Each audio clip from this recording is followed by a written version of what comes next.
S Raju बिट्रा जी। धन्यवाद sir.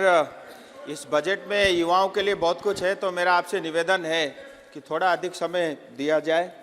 सबसे पहले तो ये देश हित राष्ट्रहित बजट के लिए प्रधानमंत्री मोदी जी और माननीय वित्त मंत्री सीतारमण जी का मैं आभार व्यक्त प्रकट करता हूँ।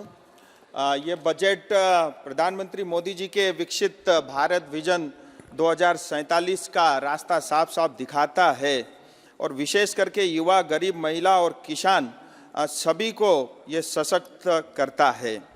सर 2014 में जब प्रधानमंत्री मोदी जी ने देश का बागडोर संभाला, तब देश फ्रेजाइल 5 के नाम से देश के ऊपर एक कलंक था, एक टैग था।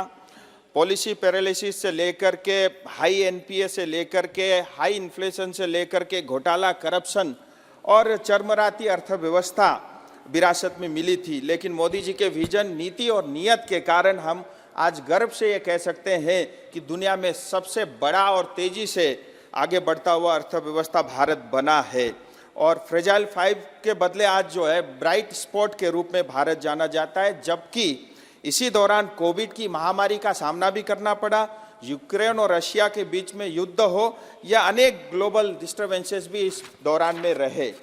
बजट के कुछ खास बातें मैं आपके समक्ष रखना चाहूँगा। 5 साल में 2 करोड़ लोगों के लिए नए घर, 3 प्रमुख इकोनॉमिक रेल कॉरिडोर, इंफ्रास्ट्रक्चर के ऊपर में 11 लाख करोड़ से ज़्यादा का बजट, और जहां यूपीए ने 10 साल के अंदर में 12 लाख करोड़ खर्च किए थे, आज मोदी जी के नेतृत्व में 40 लाख करोड़ से ज़्यादा का जोर जो है इंफ्रास्ट्रक्चर पे दिया गया। डिफेंस सेक्टर में भी बजट बढ़ा करके जीडीपी का 3.4% किया है। 44,000 वंदे भारत जैसे जो है रेल के कोचेस बनेंगे। आयुष्मान भारत कार्ड अब आंगनबाड़ी और आशा वर्कर को भी मिलना शुरू होगा। और विशेष करके युवाओं को ध्यान में रखते हुए स्टार्टअप में भी 1 साल की अतिरिक्त छूट दी गई है। और फिजिकल इंफ्रास्ट्रक्चर के ऊपर में बहुत ध्यान दिया गया है। जहाँ कोविड के समय पूरी दुनिया प्रिंटिंग मशीन लेकर के पैसे छाप रही थी, कैश बांट रही थी, वहीं भारत जो है फिजिकल इंफ्रास्ट्रक्चर पे जोर दे रहा था। और इसके कारण जो है अनेक नए जॉब क्रिएट हुए और बहुत सारे सेक्टरों को फायदा हुआ है। हमारी सरकार ने 34 लाख करोड़ से ज़्यादा का रकम डीबीटी के माध्यम से प्रदान किया और इसके कारण 2,75,000 करोड़ से ज़्यादा के पैसे गलत हाथों में जाने से बचे हैं। फेक बेनिफिशियरीज हटे हैं, मिडल मैन सिस्टम बंद हुआ है, कट मनी सिस्टम बंद हुआ है। पश्चिम बंगाल की दीदी बोल रही थी, मैं एक एग्जाम्पल के माध्यम से बताना चाहूँगा। जहाँ एक तरफ भारत का जीडीपी का 30% जो है बंगाल से आता था, आज 3% से कम रह गया है। इन्वेस्टमेंट नहीं आ रहा है, युवा बेरोजगार है।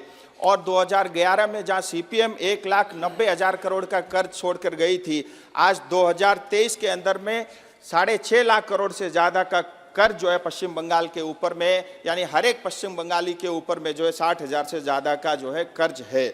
और इनका रोल मॉडल देखिए करप्शन और भ्रष्टाचार का कैसा होता है। मनरेगा के बारे में बोला जाता है पैसा रोका है, लेकिन मैं आपको आंकड़े के साथ कहना चाहूँगा 10.5 करोड़ की आबादी पश्चिम बंगाल की है। जहाँ जॉब कार्ड जो है घर से एक ही को मिलता है, 18 से कम आयु को नहीं मिलता। उसके बावजूद भी 3 करोड़ 78 लाख जो है जॉब कार्ड पश्चिम बंगाल में बने। जैसे आधार को लिंक किया, तुरंत घट के जो है 1.5 करोड़ से ज्यादा जो है इनके फर्जी कार्ड जो है बंद हुए। सर मैं दार्जिलिंग की बात रखना चाहूंगा और अपनी मातृभाषा नेपाली में रखना चाहूंगा।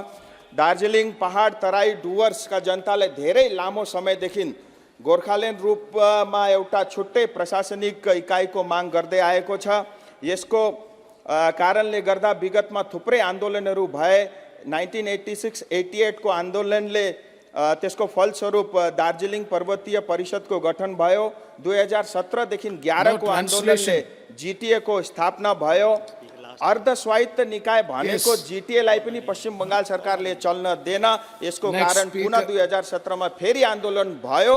हाम्रो क्षेत्र राष्ट्रिय सुरक्षाको दृष्टिले पनि अत्यन्त संवेदनशील छ। हाम्रो क्षेत्रसँग 4वटा राष्ट्रहरू बंगलादेश, नेपाल, भुटान र नजिकै चाइनाको सिमाना पनि जोडिएको छ। विगतको दशकमा हजारौं रोहिंग्या अनि अवैध हजारौंको संख्यामा